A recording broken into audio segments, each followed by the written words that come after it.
Can we start? I would like to welcome all the other panelists on board today, and I'm grateful to the Shobit University for having invited me to this forum.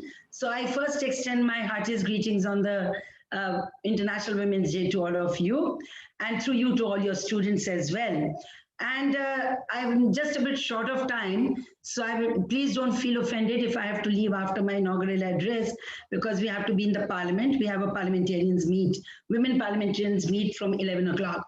All right, so now let us start the topic. The Shobit University says that issue in discussion is women in leadership, achieving an equal future in a COVID-19 world. So, as far as India is concerned, we have always respected our women. And in the Vedic and the pre-Vedic era, women were not only worshipped as deities of power, but at the same time, we find that education for a certain class of women was absolutely necessary. There would be Swayamvar, and there would be even great women fighters in the ancient and medieval period of our history. So we cannot say that the women in India had always been playing only household roles. They've been very active as far as social sector is concerned, as civil life is concerned. Now, this pandemic in which we have all we found ourselves world over has really given a very bad push to our movement, of our empowerment processes. And if you talk about the world today, the women are not in a very comfortable position. They never were, in fact. And the 21st century, which is now known as a century of women, where they will be steadfastly moving on towards development and towards empowering themselves in every field. And when we talk about empowerment means social empowerment, economic empowerment, cultural empowerment, and political empowerment. And as a politician, I feel, I always felt the same way. I became a politician very late in 95. Earlier, I was into the women's movement from 1974. I always felt that unless and until you have political power, it is very difficult to get justice in other fields. Because, see, the legislatures are the place where laws are enunciated. They are the place where action taken reports are taken. So if you don't have space in decision-making bodies, whether it's the judiciary or the bureaucracy or politics, I don't think the women's rights, which is inherent, embedded in our constitution, can easily be achieved. The constitution gives us parity. The United Nations has been talking about it, and all countries of the world, 193 signatories to women's empowerment, are all there. And we know that they've all agreed that sustainable goals, development goals, really reflect that women are the first and primary recipients, should be the first and primary recipients of equality and justice, besides others as well. So there is world, we know that the decade of that women empowerment decade is celebrated all over the world. The United Nations declared it for the first time in 1975, the decade of women empowerment. And the Beijing conference of 1995, I think, is a landmark, because the Beijing Declaration and the Platform for Action, to which I was also participatory. I was in the drafting committee at that time, and I was also on the action taken report and drafting committee of Beijing +5 report 2000-2005. So after that, I didn't find time to be in the UN system because of my political engagements. But I feel that was a landmark, because that enunciated what really empowerment means and how women should be spaced. And it is very right that all the countries had undertaken to speed up the process of women's empowerment. And yet, when we find, that when we go around, we find that women even today do not command more than 1% of the wealth of the world in the world. They are the maximum workers, unskilled workers in the agricultural field, but they don't own agricultural land. They may be called farmers, but they don't even earn 13% of the land in agriculture. Besides this, we find that in every field, whether it's judiciary, where our representation is pathetically low. In India, I was just looking at the records, there are only 2 women judges out of 31 in the Supreme Court, only around 80 women judges out of 1,000+ high courts. Yes, at the lower level in the district courts, our representation is a bit better. It's around 25%, 28%. So let us say that whether it is the services, IAS, PCS, or judiciary, or police, or army, we still are a long way to go. And not only we, women all over the world have a long road to tread in this matter. And as far as political empowerment is concerned, I clearly feel that India was a pioneer when we unanimously passed, the entire House, Parliament, the Women's Reservation Bill for in local bodies. And that was a game changer for women. And I don't know, when we talk about reservation for women, they say India is very backward. It's quite placed very in the backyard. It's not so, because today we have more than 14 million women, 1.4 million women participating as in the local governance as in positions of power. We were given 33% reservation, but now we are about 45. We are holding 45% of the local body positions, which clearly means that whether there is I don't think a gender problem here, because the voters are men and women both. And if the women are winning from general seats, it means that the performance is being appreciated by male voters as well. So in local governance, we have taken strides. People would say Pradhan Pati, but now I find that girls with high qualifications, postgraduates, MBAs, engineers are going back to their roots to strengthen as Pradhans, to give back to the society and to build up their villages. So things have changed. And women in a large measure are now in command in positions in local governments. I can see it visibly myself when I go into my constituency. Now, besides that, I can say that in the legislatures, where laws are framed, we have a poor representation. If you talk about the state legislatures, I don't think we have crossed the mark of 4%. And in the parliament also, the best that has happened is this year, 17th Lok Sabha, in which there are 78 women. And these 78 women, you will appreciate, they constitute only 9% of the candidates who contested in 2019 elections, only 9%. And they see 14.6% is our representation. And the male ratio, their success rate is only 12%. So we have beaten them, in fact, in this measure. And I can say that if right candidates are chosen by parties, things could be better. I will not delve into women's reservation bill any further. I'm speaking on this a little later. But all I can say is that we are 147th in terms of representation in the parliament out of 193 countries in the world. And that's not a very good sign. That's not a very good sign. And I think things will change, because I've always felt that empowerment comes through the political will of the government. I don't know what happened earlier, but with Narendra Modi ji at the helm, women, every policy is women-centric. You are an education institution. Let us take the new education policy. The new education policy clearly, every step it talks about the girl child. It talks about the women. It talks about women candidates and how inclusive the education system could become, so that you can give parity to women, you could give equal opportunities to women.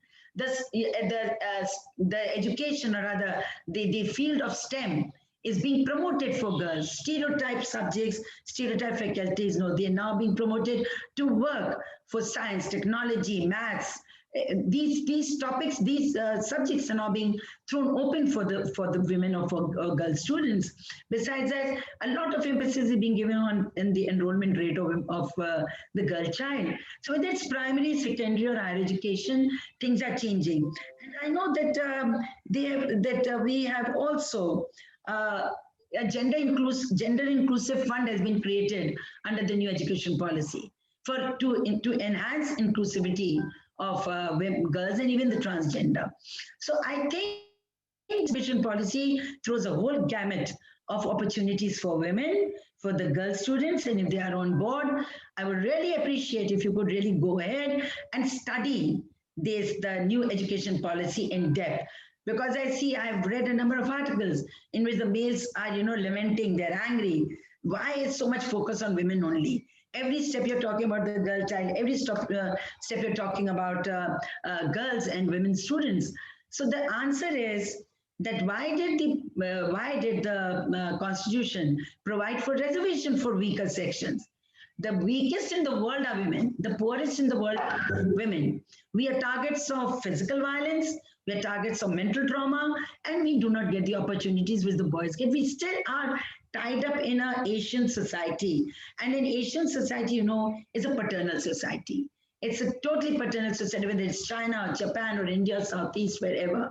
So we are tied down by some social norms, social strings, and these strings put us to a subservient position, a little lower than the boy. Things are changing.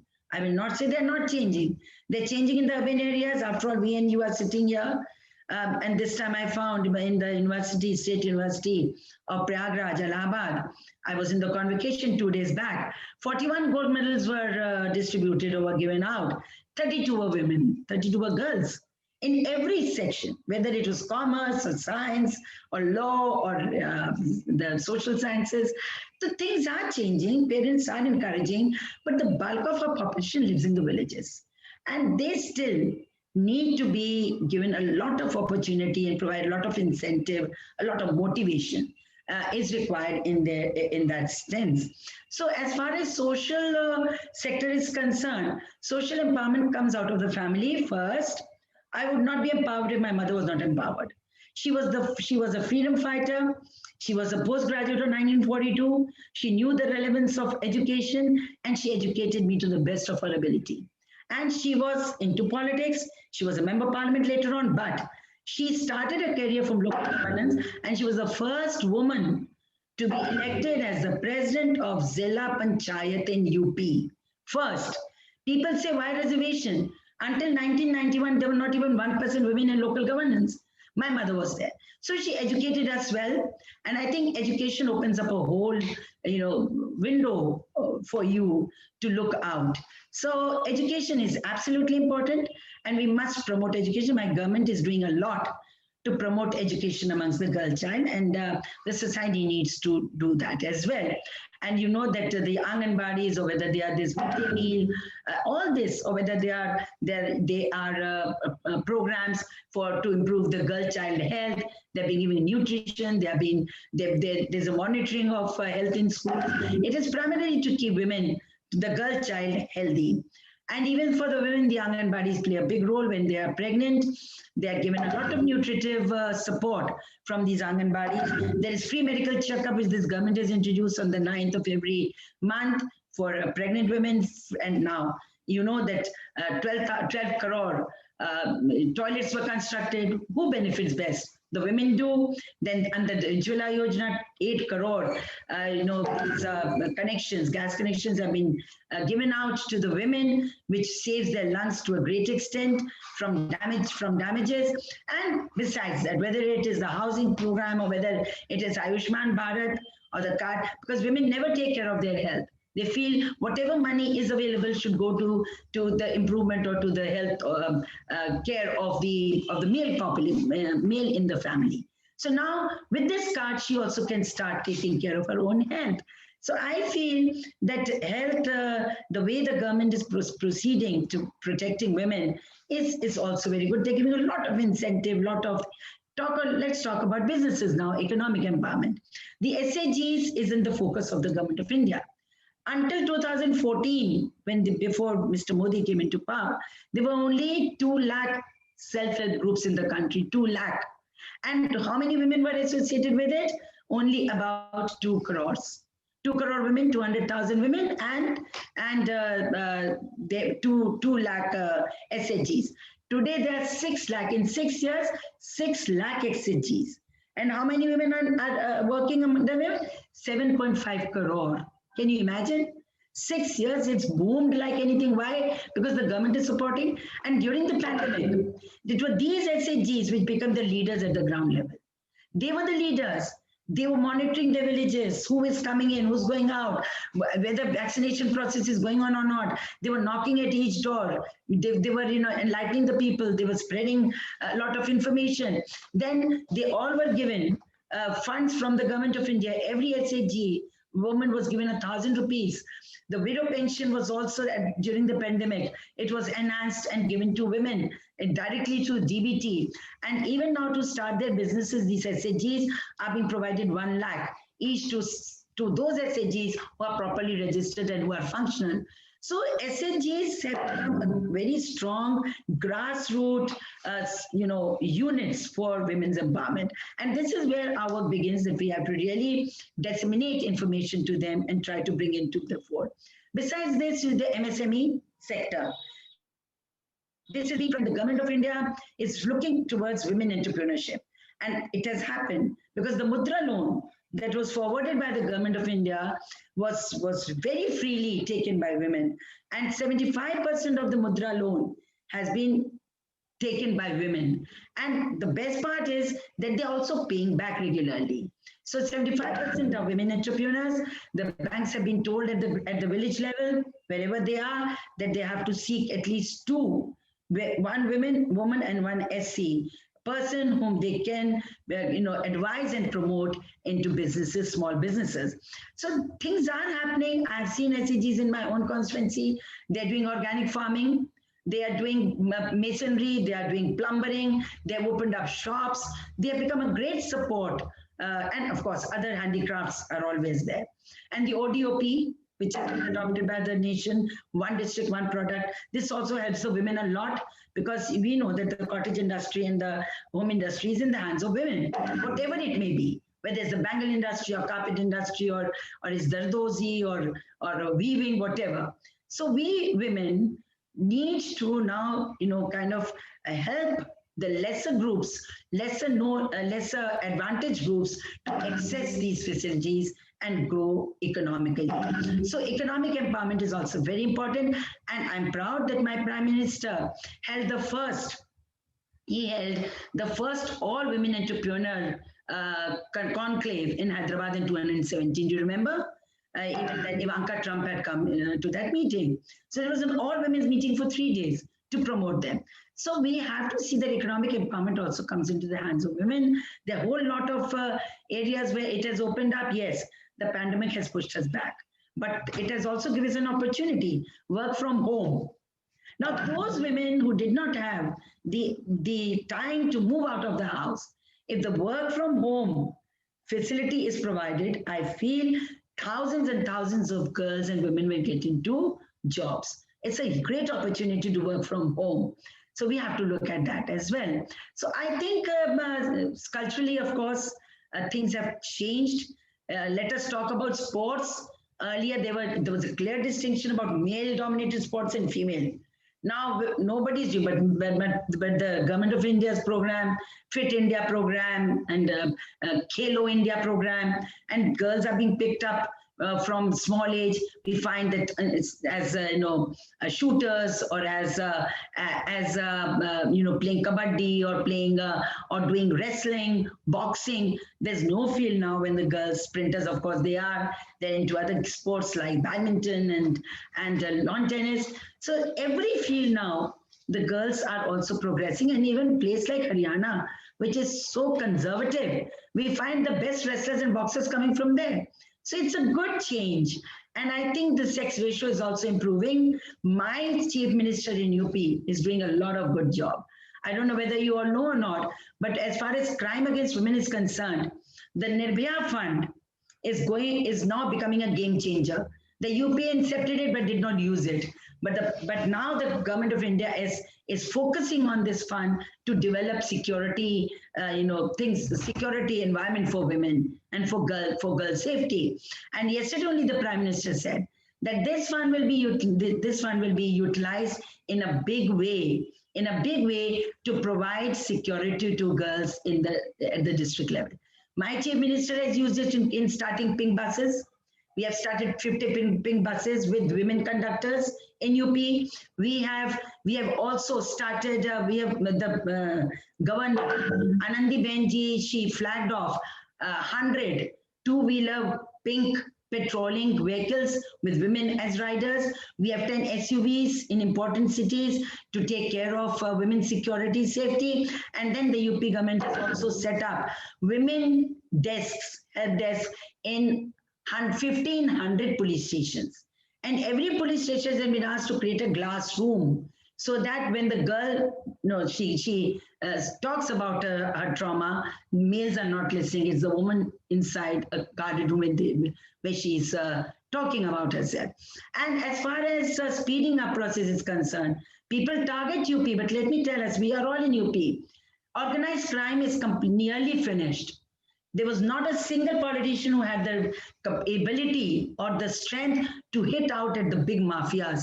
But Yogi Adityanath has done it. That he's destroyed their spirit and he has completely demolished the empires that they had created around them with bad money.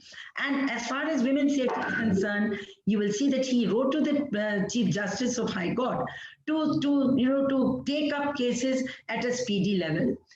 Courts are also being created for speedy justice, but you will appreciate that in the last 4 years, 3 death sentences have been given to rapists. 3 rapists have been sentenced to death, and over 190 have been awarded life imprisonment, and thousands are languishing in jail. So he has not taken crime. Crime against women is at the next step, at the next door, is within our home, in your neighborhood, in your acquaintance, in your own environment. So it takes time. It will take time. But I know that my government with Mission Shakti, 6 months, what a great program it was. Had the pandemic not struck us, it would have had a huge impact. But let us all say that we are very, very serious about women's safety, and the government of India as well as the government of UP is doing a lot. The UP government is also doing a lot for women's empowerment, and it is the first state in the country which has been awarded, which has totally gone into e-tendering. And we are first in many ways. We are first in building toilets. We are the first in building houses for the poor, 22 lakh homes in 4 years. So I think there are a lot of things that have happened in UP as well. And I compliment the governments because I can see political will. And if there is political will, empowerment is not far to seek. So let us seek what we have. Let us capitalize on what we have, and how in the Padma Awards that were given, not the well-known names like Rita Bhogna were given Padmas, the women who are sitting at the village level, who is a game changer in the lives of say a few hundred villagers, whether it's water or sanitation or self-help groups or whatever, farming. They are being given, Kisan, what was the name, that lady from Muzaffarpur, Kisan Behan or something, who got this award. So when we read about these stories, earlier we would expect the people to read our stories and being inspired. I feel that when we listen to these stories, we feel inspired and we feel, yes, there's lots more to do. So this is an intellectual forum. I'm sure that we all know what's happening all over the world. But one thing is very clear, that we are extremely conscious, we are committed, and we have a vision. And this vision is that women should be empowered. They should have the right. They should have right to decide. They should have a right to freedom. Freedom for what? They should have a level playing ground. They should have that they can use their utilize the opportunities that come to them, and they move on and seek their aims in life. So my good wishes to all of you, all the students who are there. Sky's the limit. There are no, now you could say, there are no barriers that can hold back people like you, highly educated, supported by the family, looking up in life. So it's for you now to strive to achieve your goals. My good wishes to everybody on this very, very important day, that is 8th March, and it is, of course, International Women's Day. What would I say? I would like to give my good wishes and greetings to all of you. Thank you so much.